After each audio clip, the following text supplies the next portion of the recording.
Hoy hablando de estos ascensos ratificados en el Senado de la República, ascensos tanto de la Marina como del Ejército y los señalamientos de la oposición de opacidad respecto a estas promociones. Para entender ¿cómo se mueve todo esto? ¿Cuál es la normalidad? Si tenemos que tener las antenas de alguna forma levantadas para alertarnos respecto a riesgos que existan en el país por estas promociones, ¿no? Saludamos al maestro Edgar Vivanco, especialista en seguridad nacional por el Colegio de Defensa Nacional y CEO del Startup Risk Consulting. Muchas gracias, maestro. Hola Marta, ¿cómo estás? Muchas gracias por recibirme en tu espacio. Saludos a tu auditorio. Al contrario, maestro, pues aquí entender varias cosas. Se da esta ratificación ayer en el Senado de la República con, decía yo, oposición, valga la redundancia, de la oposición, señalamientos de violaciones de derechos humanos, de no claridad respecto a las trayectorias, etcétera. Aquí yo me voy a poner en el papel de la ciudadanía, entender un poco cómo se dan estas promociones, por qué hoy estas promociones son noticias, por qué nos llama la atención o por qué debemos preocuparnos o no. Mira, no debemos preocuparnos, es un proceso que se da anualmente desde hace mucho tiempo. Las promociones se ratifican justamente en el Poder Legislativo y la realidad es que el Poder Ejecutivo pocas veces, y es que en alguna ocasión haya tenido que ver con este tipo de ascensos. Los ascensos van en función de la trayectoria militar, de el número de cursos, estudios que tienen, el número de cargos que han ocupado y la antigüedad que tienen en el servicio. Esto quiere decir la trayectoria misma. Por ejemplo, el personal que asciende de coronel a general, estamos hablando que es personal que tiene de 30 a 35 años o más de servicio dentro de la institución. Ahora, sí quiero mencionar que el proceso de selección y de envía de propuestas a la comisión encargada de la revisión de estos ascensos la realiza cada institución por su cuenta, tanto SEDENA como CEMAR, tomando criterios propios, mismos que están reglamentados al interior de su institución, ya sea en la ley de ascensos y promociones del Ejército o la similar que exista para Marina. No es una forma de premiarlos, es una forma, sí, de reconocer el esfuerzo y darles acceso al escalafón que viene con las prestaciones que esto incluye, pero también las responsabilidades que esto conlleva. Maestro, aquí estamos hablando de lo que significaría en la normalidad o en la cotidianidad que teníamos antes, cuando el ejército estaba en los cuarteles, cuando el ejército se ocupaba de las tareas encomendadas por ley al ejército. ¿Qué pasa en el contexto de lo que está sucediendo actualmente, en el que el ejército, pues cada día, como yo decía, pues abarca más esferas de la vida nacional, esto pues con el permiso, no sabemos si es orden o permiso del presidente, sobre todo en el contexto de la preocupación nacional que existe respecto a la posible militarización del país?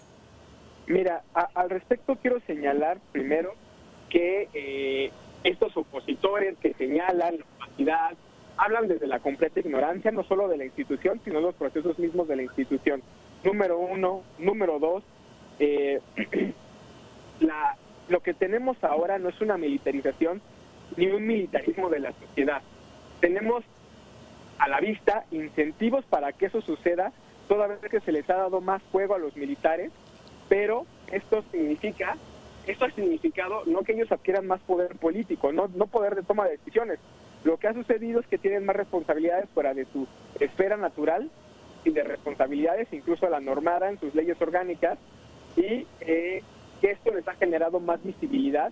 Y como les ha generado más visibilidad, los ha vuelto presa de un golpeteo político que tiene más que ver con la oposición versus la Cuarta Transformación y el presidente López Obrador que contra la misma institución misma, ¿no? Hemos visto la institucionalidad de las Fuerzas Armadas apoyando las estrategias del expresidente Felipe Calderón, del expresidente Enrique Peña Nieto, del actual presidente López Obrador, y en el cambio de sexenio veremos lo mismo con quien sea nuestro siguiente presidente. Nada más quiero hacer un comentario antes de terminar esta parte que estoy anunciando. Todos recordamos al Negro Durazo. El Negro Durazo sí es evidencia que cuando un presidente hace lo que quiere, porque durante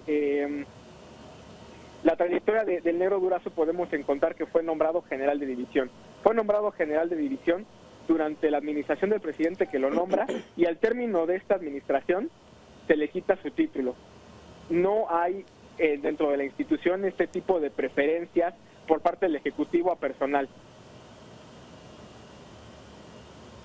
A ver, aquí en lo que nos está mencionando, hablábamos hace un ratito, hablaba maestro, de la ley de ascensos y recompensas del Ejército y la Fuerza Aérea, que tiene pues varios artículos, etcétera, y que justamente regula cómo se van a dar esos cambios de rango dentro de las fuerzas castrenses del país. En esa ley no existe algún apartado, algún artículo que hable respecto a los señalamientos o las malas conductas o probables malas conductas que pueda existir de un elemento para que no sea promocionado. Me refiero justamente al señalamiento de la oposición que investigó, y hay algunos de los promocionados que tienen pues señalamientos incluso de la Comisión Nacional de Derechos Humanos de violación de derechos humanos.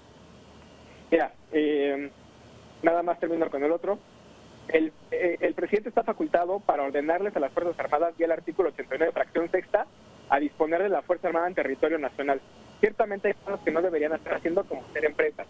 Ahí estoy de acuerdo con la oposición. Ahora, de esta última pregunta, la ley que habla del comportamiento del personal de Fuerzas Armadas dentro del Ejército, por lo menos, es la ley de disciplina militar, ¿no? Ahí habla justamente de la actitud, el comportamiento y las formas en que se va a regular este comportamiento y lo que se espera del personal dentro del marco de este comportamiento.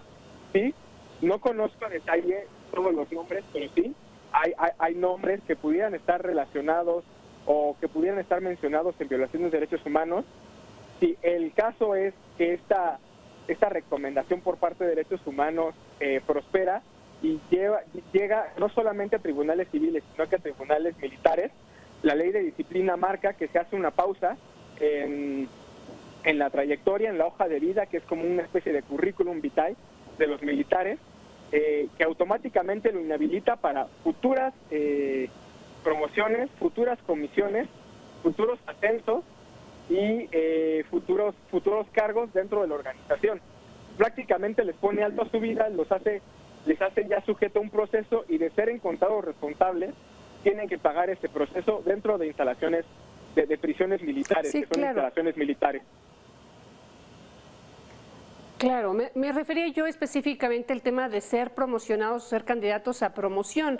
Yo leía, digamos, los méritos que esta ley de ascensos y recompensas del Ejército tiene, y habla de determinados méritos que debe tener un elemento del Ejército, un elemento de la Fuerza Aérea, para poder ser promovido. El tema de la buena conducta está escrito en esta ley. Sí.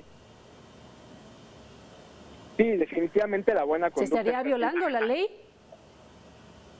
Me parece que hay ¿Se la estaría comisión, violando la ley? me parece que la comisión, como que no se está escuchando bien. Bueno.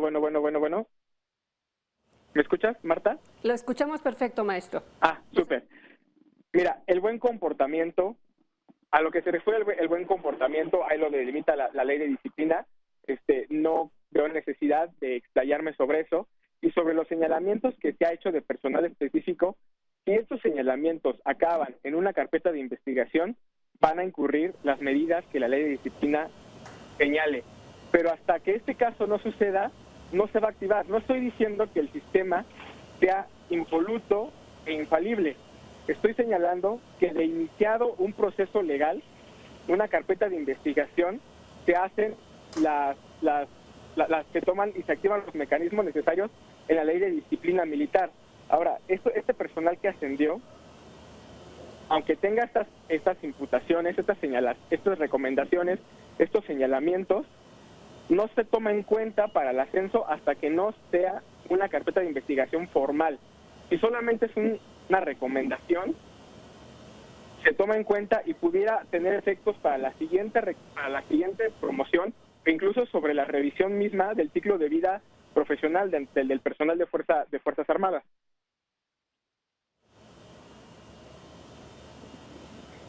Bien, Pues está claro lo que nos explica y le agradecemos mucho, maestro Edgar Vivanco, especialista en seguridad nacional por el Colegio de Defensa Nacional y CEO de la Startup Risk Consulting, por ayudarnos a entender un poquito más estos temas que pues en lo que es la cultura civil es un poco ajeno todo el tema militar. Muchas gracias. Así, hasta luego.